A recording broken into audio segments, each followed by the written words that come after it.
Сделать улицы и транспорт доступнее для людей, чьи возможности ограничены. Об этом в последнее время говорится много и делается тоже немало. Доступность среды в региональных учреждениях культуры проверяет независимая комиссия, в состав которой вошли общественные деятели и представители муниципалитетов. Главные в этом эксперименте – люди в колясках. Те, кто не понаслышке знают, каково это – покорять пандусы, специальные пуски и подъемники. Минкультуры, которые вот эти проблемы, они устраняют.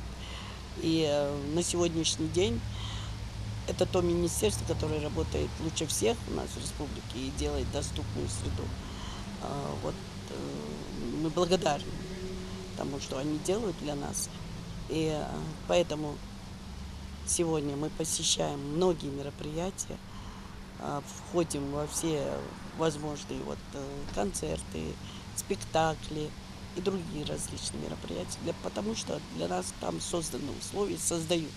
Проверяют абсолютно все. Есть ли пандусы, снижены ли пороги, расширены ли дверные проемы, доступны ли людям в инвалидной коляске санузлы, актовые залы и даже студии звукозаписи. Первым проверку проходит здание Минкульта. Члены комиссии отмечают, здесь предусмотрено все для удобства инвалидов. Следующая точка – Ингушский драмтеатр. И вот тут люди в колясках сталкиваются с первыми препятствиями. Однако устранить барьеры сами актеры не в силе. Помещение арендовано у местной администрации. И наши проблемы, они едины. Если нужно им, нужно и нам, чтобы им было хорошо. Наша задача заключается, театральных деятелей, помогать этим людям, простым людям, всем гражданам России с тем, чтобы они могли посетить Ингушский или другой театр, или другое мероприятие. А вот обозначить их место проведения, встречи, это очень важно было. Очень важно то, что сегодня наша эта программа, она есть люди, которые заинтересованы вывести ее на новый уровень. Зафиксировав замечание, специальная комиссия направляется в ансамбль «Ингушетия». Въехав во двор на транспорте, попасть вовнутрь проверяющим не удается. Для нас это самое важное. Даже маленькое препятствие, пусть это будет сантиметров 20, казалось бы, нам это представляет большие неудобства.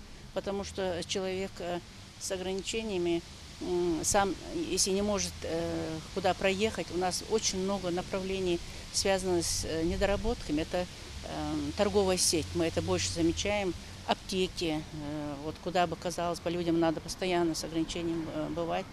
Ансамбль «Ингушетия» скоро переедет в новое здание. Члены комиссии надеются, что на новых объектах культуры будет предусмотрена и доступная среда. Однако зачастую эта доступность бывает лишь на словах. На деле же нередко даже элементарные пандусы не соответствуют стандартам. На устранение и недопущение именно таких нарушений и направлена независимая оценка, инициатором которой выступил региональный Минкульт. Не все учреждения соответствуют этому. Но поэтому наша задача сделать все. Тем более этот критерий введен только в этом году. То есть в 2015 и 2016 году критерий доступности услуг для инвалидов отсутствовал. Поэтому мы понимаем, что мы будем иметь замечания по этому критерию, но это будет для нас стимулом с тем, чтобы к следующему проведению независимой оценки, а она проводится не реже одного раза в 3 года, все эти замечания максимально были нами исправлены. Впрочем, всех этих мер все равно недостаточно, чтобы инвалиды могли жить полноценной жизнью. На это понадобится и время, и кропотливая работа. Сейчас главная задача в разы увеличить число организаций, в которых люди с ограниченными возможностями смогут чувствовать себя наравне с другими. А пока для всех подведомственных организаций Министерства культуры открыты электронные анкеты, где любой желающий может оставить свое замечание. Все просьбы обязательно будут услышаны. Ферида Миржоева, Сурхо Кусиев, Новости 24.